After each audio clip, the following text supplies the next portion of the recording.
के बारे में, घोड़ा घोड़ी के बारे में, बीमारी के बारे में इनके फ्री में कैंप लगाए जाते हैं। तो डॉक्टर साहब से अपन बात करते हैं। नमस्कार सर। नमस्कार सर, अपन ये जो ब्रूक इंडिया की तरफ से कैंप लगता है तो ये फ्री ऑफ कॉस्ट रहता है क्या?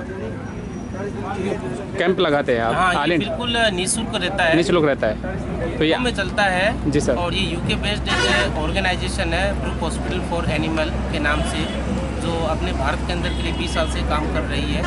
और अपने भारत के अंदर ये 35 जगहों में अभी हम काम कर रहे हैं, जिसमें यूपी, बिहार, हरियाणा, राजस्थान, उत्तराखंड में अभी प्रेजेंट में हम काम कर रहे हैं। जी सर, जी सर। तो ये स्पेशल यानी कि घोड़ों के लिए ये खाली ये स्पेशल जो काम का जो घोड़ा गधा खच्चर उनके लिए है। और इसका जो मुख्य जो विज़न है वो ये है कि जो असो प्रजाति के काम का जो घोड़ा गधा खच्चर है वो जल्दी से जल्दी स्वस्थ हो और उनको पीड़ा मुक्त हो जाए जल्दी से जल्दी। जी सर, जी सर। तो बहुत अच्छी पहल है कि जागरूकता फैला रहे हैं आप प्रत्येक यानी कि व्यक्ति के अंदर जो भी घोड़ा घोड़ी रखते हैं इनसे यानी कि संपर्क करते हैं। तो सर यानी कि कौन कौन सा अपन इलाज करते हैं, थोड़ा कुछ बताएंगे डिटेल से, यानी कि कैसा है उनको ध्यान रखना चाहिए? जो पशुपालक है, जो नए हॉर्स लवर हैं, वो घोड़ा लेन जाते हैं, काफ़ी बार ऐसे हो जाती है कि उन घटना घट जाती है, उनको मालूम नहीं रहता कि कैसे उनसे छोटी मोटी बीमारी से अपन बच सकते हैं। जो घोड़े के अंदर मुख्य जो बीमारियाँ आती है उसमें सबसे पहले है पेट दर्द, टेटनस, सर्रा, बवेशिया और लंगड़ापन।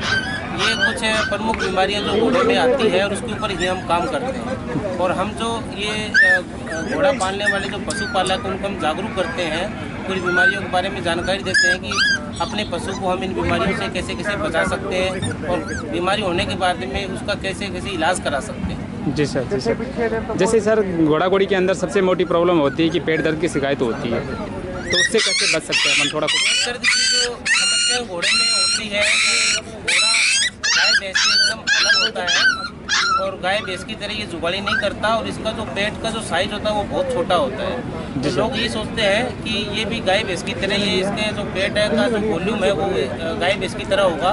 तो वो लोग उसको दो बार ही पानी पिलाते हैं, 1-2 बार पानी पिलाते हैं पूरे दिन में। जो मुख्य समस्या जो पेट दर्द की आती है वो पानी की कमी से ही आती है घोड़े के अंदर। तो इसको हमेशा यही हम एडवाइस करते हैं, जागरूक करते हैं कि इस पशु को दिन में 6 से 7 बार पानी जरूर पिलाया जाए।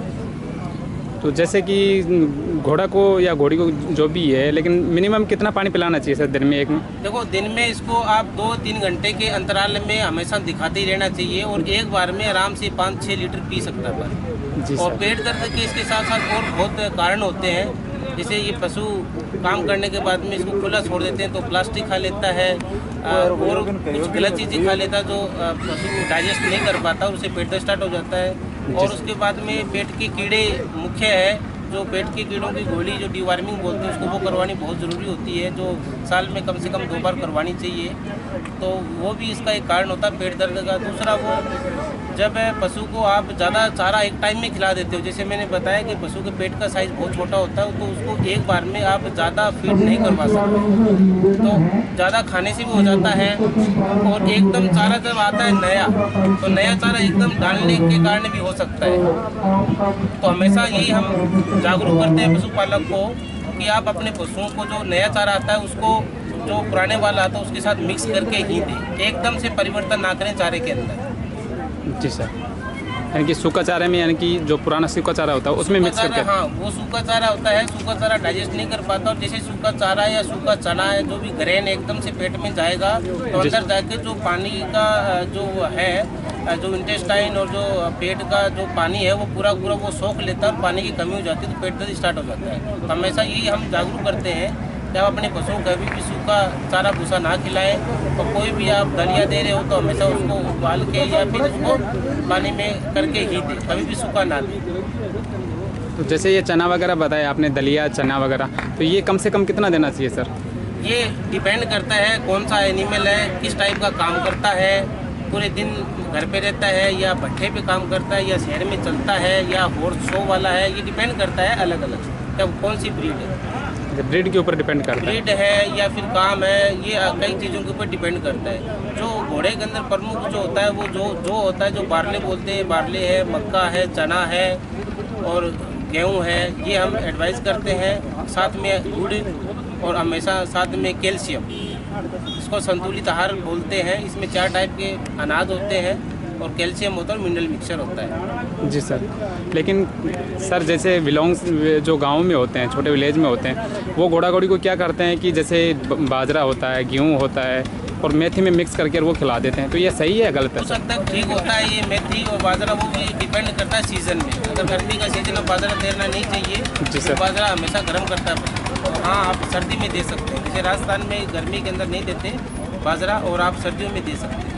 सर एक जैसे आड़ू भाषा में बोलते हैं, जो घोड़ा घोड़ी के एक बंद पड़ जाता है और उससे काफ़ी यानी कि पशु यानी कि शांत हो जाते हैं, यानी कि ख़त्म हो जाते हैं। बंद तो पड़ने का कारण जो हमने अभी बताया है पूरा वो यही है कि आप किस टाइप का अनाज दे रहे हो, ज़्यादा दे रहे हो या गला सड़ा दे दिया, पुराना दे दिया या ज़्यादा दे दिया। तो उससे कैसे बचा जा सकता है, यानी कि वो बंद यानी प्रॉब्लम ना होए कि? उसका यही होता है कि आप हमेशा फीड के साथ, दलिए के साथ हमेशा नमक दें, तेल दें पशु को, ताकि जो पेट और इंटेस्टाइन के अंदर चिकनाई बनी रहे। और पानी जो मेन है, पानी की समस्या ही होती है, पानी के हमेशा पूर्ति रखें और नमक और तेल के साथ। तो साल्ट कौन सा सर, ये सादा वाला या नॉर्मल साल्ट बिल्कुल दे सकते हैं, जो अपन खाते हैं वही साल्ट दे सकते हैं। दे सकते हैं, चारे में मिक्स करके डालें? चारे में दे सकते हैं, दलिए से बन रहा उसमें दे सकते हैं, और टाइम टू टाइम डीवार्मिंग करवानी चाहिए। सर जैसे घोड़े में कौन कौन सी बीमारियां प्रमुख रूप से आती हैं, उनके लक्षण और उनके बचाव थोड़ा सा बताएं। देखिएगा, पेट दर्द का हमने बता दिया है, वैसा दूसरा टेटनस भी है।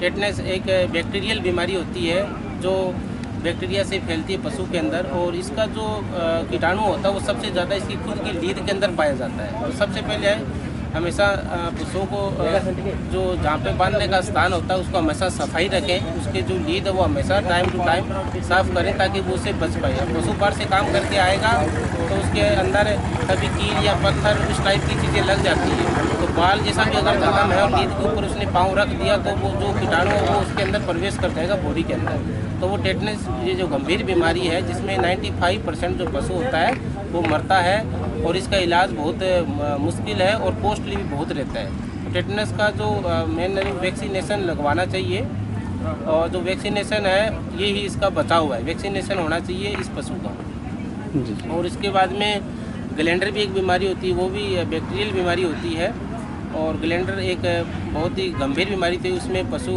हमेशा ही मरता है, फेटल डिजीज़ होती है। तो उससे हम यही बचाव है कि आप हमेशा अपने पशु को तंदुरुस्त स्वस्थ रखें, और पशु के जो ग्लैंडर अगर हो भी जाता है तो उसको पशुओं को हमेशा दूर कर देना चाहिए, उसको हमेशा यूथनाइज करते हैं उस पशु को, और उसके 7 से 8 फीट गड्ढे के अंदर खोद के ही डालते हैं ताकि उसके हवा के जरिए उसका जो कीटाणु है वो फैल जाता है, दूसरे पशुओं को भी नुकसान पहुँचा सकता है। उसके बाद में कुछ हड्डा बढ़ना बोलते हैं उसको लोकल लैंग्वेज के अंदर, पशुओं में बहुत दिक्कतें आती है। ये जो मेन दिक्कत है ये हड्डा बढ़ने की, वो ज्वाइंट के ऊपर होती है, उसमें ज्वाइंट में पानी भर जाता है। तो ये इसका जो प्रमुख कारण यही है कि इस पशु को लोग जल्दी काम में ले लेते हैं। उसकी जो एज होती है वो नॉर्मल जो है 3 साल के बाद में ही पशु को काम में लेना चाहिए। अगर उससे पहले ले लेते हैं तो पशु का जो पैर उसमें ज़्यादा जोर पड़ता है, इतना वो जो वेट बियर नहीं कर पाता, वेट ना लेने के पाने में उसमें क्या है हड्डा बढ़ जाता है। और हड्डा ऐसी बीमारी होती है अगर एक बार बढ़ना स्टार्ट हो जाता है तो वो बढ़ता रहता है, और उसके बाद में जो पशु 20 साल काम करेगा वो पशु 12 साल 10 साल में ही ख़त्म हो जाता है, वो पूरा काम नहीं कर पाता। डॉक्टर साहब, एक ये गांव में एक प्रचलन है कि जैसे कि आप मिल्क पिला रहे हो घोड़ा घोड़ी को, तो उसमें ऐसा बोला जाता है कि आप दूध में अगर पानी मिला दिए तो यानी कि जो गोडी होती हैं, जो घुटने होते हैं, वहाँ पे ये पानी उतर जाता है, ये सत्य है या फिर ये देखिए कुछ नुस्खे देसी होते हैं, इसके बारे में हमें इतनी जानकारी नहीं होती। जी सर। बहुत ज़्यादा ऐसी देसी नुस्खे हैं, वैसे इसका हमें कोई साइंटिफिकली तो हमें खुद को जानकारी नहीं होती। जी सर। तो दूसरी बात ये है कि सर ये घोड़ा घोड़ी के जो खुर लगाते हैं तो खुर लगवाना चाहिए या नहीं लगवाना चाहिए पैर सेफ्टी के लिए? ये बहुत ज़रूरी होता है क्योंकि खुर जो है वो सबसे प्रमुख पार्ट होता है घोड़े के अंदर। जी सर। और खुर के जो हमारे यहाँ पे जो विशेषज्ञ हैं खुर के, वो हमारे बीच आज हैं, खुर के बारे में वो जानकारी देंगे। जी सर। तो चलो देखा उनके बारे में बता दीजिए जो खुर के बारे में स्पेशल, यानी कि आपने बहुत अच्छी बात कही कि घोड़े के पैर हैं तो सब कुछ यानी कि पूरा स्वस्थ घोड़ा है। एक्चुअल घोड़े का पैर है जी सर, तो घोड़ा है। जी सर। घोड़े में जो पैर है उसमें जो फूट होने की वजह से हम नाल लगाते हैं। जी सर। जैसे कि अगर उसके साथ साथ हम देखते हैं कि उसका काम कैसा है, जैसे पक्की रोड में चलते हैं तो नाल बहुत ज़रूरी है जी सर। और जैसे कच्चे में रेस्ट में है तो उसको हम पैर की ट्रिमिंग करके रास्टिंग करके उसको छोड़ देते हैं। तो वैसे हमें एक महीने से लेके 45 दिन के अंदर एक नालबंद, अच्छी नालबंद को दिखा के उसको ट्रिमिंग करवाना चाहिए। और नालबंदी इसलिए करते हैं कि जो है जानवर का 3 महीने में 1 इंच सूंड बढ़ता है और जब ज़्यादा सूंड बढ़ जाता है तो वो ठोकर मारता है, चलने में गिरने का उसका खतरा रहता है। तो इसके बचाव के लिए, सूंड के बचाव के लिए हम इसलिए उसकी नालबंदी करते हैं। यानी कि वो नालबंदी होने के बाद में सूंड कम बढ़ेगा? नहीं बढ़ेगा, प्रॉपर तो और अच्छा बढ़ेगा, पर यह है कि नाल घिसेगी, सूंड बढ़ता रहेगा। जब वो 30 से 45 दिन के बीच में उसको हम नाल निकाल के नई नाल लगाते हैं, दूसरी नाल चेंज करते हैं और उसका जो बड़ा हुआ नाखून को उसको काट देते हैं बराबर, मतलब ट्रिमिंग कर देते हैं और फिर दूसरी नाल उसको लगा दिया जाती है ताकि वो सूंड को जो बड़ा हुआ नाखून वो निकल जाए और जानवर का पैर जो है सिंपल रहता है। अच्छा, तो कितने दिन में यानी कि ये नाल डलवा लीजिए? 30 दिन से लेके 40 दिन के बीच में नाल चेंज कर देना चाहिए। 30 दिन से और 40 दिन के बीच में। चलो, बहुत अच्छी जानकारी दी साहब कि आपने जो भी यानी कि पशुपालक हैं इनके प्रत्येक को इनके लगवानी चाहिए वैसे। जी, हर जानवर को नाल लगवानी चाहिए, वो भी 2 साल के बाद नालबंदी शुरू करना चाहिए। 2 साल के बाद? उससे पहले तो पैर नाखून बनाने चाहिए, 4 महीने के बाद नाखून बनाना शुरू हो जाते हैं, नाखून बढ़ते हैं। जी सर। उसको 4 महीने के बाद बच्चा जब होता है उसके नाखून काटते रहने चाहिए और इसके बाद जब 2 साल का हो जाता है उसको नाल लगाना शुरू कर देना चाहिए। 2 साल से पहले अगर जानवर के नाल लगाए जाते हैं और काम दिया गया तो उसमें क्या है, उसका जानवर होने की चांस रहते हैं उसके। अच्छा, पैर कमज़ोर होने के चांस है? जानवर कमज़ोर होने के जानवर कमज़ोर होने के चांस। चलो डॉक्टर साहब बहुत अच्छी जानकारी दी। अगर इनमें अच्छा, इसमें बहुत सारी बीमारी होती है, अगर हम सूंड समय से नहीं बनवाते हैं और उसको टूट को नहीं करवाते हैं तो उसमें क्या है कि एक पुतली के अंदर एक फ्राक होती पुतली होती है, वो पुतली में जो है तो कीड़े पड़ जाते हैं और गंदक काला पर पानी आता है, फिर उसके अंदर थर्स बन जाता है। वो एक बीमारी बहुत वो है। तो उसके अंदर अगर नहीं करेंगे तो ग्राउंड क्रैक, साइड क्रैक हो जाते हैं, जानवर को चलने में न फटता है, टूटता है, तो उसमें जानवर को चलने में परेशानी होती है। चलो, थैंक यू डॉक्टर साहब। जैसे कि दोस्तों यानी कि अभी आपने डॉक्टर साहब ने सुना कि बहुत कुछ ऐसा बचा जा सकता। तो सर जैसे राजस्थान में कहाँ पे बताइए अपनी संस्था? राजस्थान के अंदर अभी चूरू, जी सर, बाड़मेर और धौलपुर 3 जिलों में काम कर रहे हैं, जिसमें चूरू में हम अभी सीकर, झुंझुनू, हनुमानगढ़ और नागौर में काम कर रहे हैं। तो वहाँ के कॉन्टैक्ट नंबर वगैरह यानी कि अभी हमारे जैसे कॉन्टैक्ट नंबर उनके पास, जो भी पशुपालक उनके पास जाते रहते हैं हैं और वहाँ पे हमारे जो क्षेत्र सहायक होते हैं वो काम करते हैं। और आज हमारे बीच में हमारे 2 क्षेत्र सहायक हैं जो अपना जो एरिया का जो आप लोग पूछ रहे हो ट्रीटमेंट कैसे करते हो वो लोग आपको बताएंगे। हाँ जी, मेरा नाम बावशन खान है जी सर। और हम लोग जो काम करते हैं वो मेरा जैसे क्लस्टर है, तारानगर है, राजगढ़ है, भादरा है जी सर। और प्लस जो भट्टे जो होते हैं जिन पर भट्टे पे पशु मालिक काम करते हैं, कामकाजी पशु, तो उन पे भी हम लोग काम करते हैं। हमारा काम करने का जो तरीका है वो ये होता है कि पशु मालिक को जो पशु बीमार है उसको जो है उसको राहत दिलवाना, बीमारी से मुक्त कराना, और दूसरा बीमार ना हो उसके लिए पशु मालिक को जागरूक करना।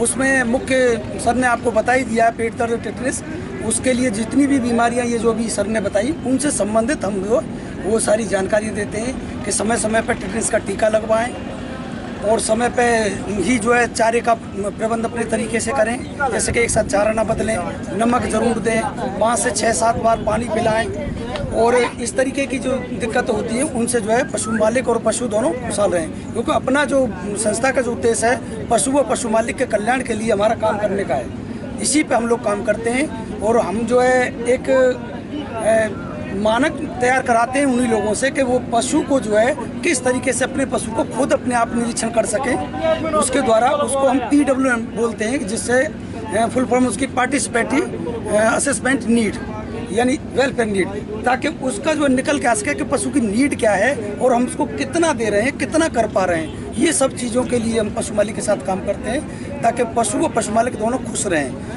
ये हमारा काम है। और दूसरा उन लोगों को जो है जैसे मान लीजिए एक बंदे से हम नहीं मिल सकते फील्ड पे, तो हम एक ग्रुप बनाते हैं उस साइड का जिसमें 10 से 15 लोग होते हैं। उन 15 लोगों को एक साथ लेके किसी डिजीज़ के बारे में जानकारी देनी है तो उनको बिठा के पूरी विस्तार पूर्वक जानकारी देते हैं ताकि एक साथ में 10 से 15 लोगों को जानकारी हो जाए। हाँ, ये काम है हमारा।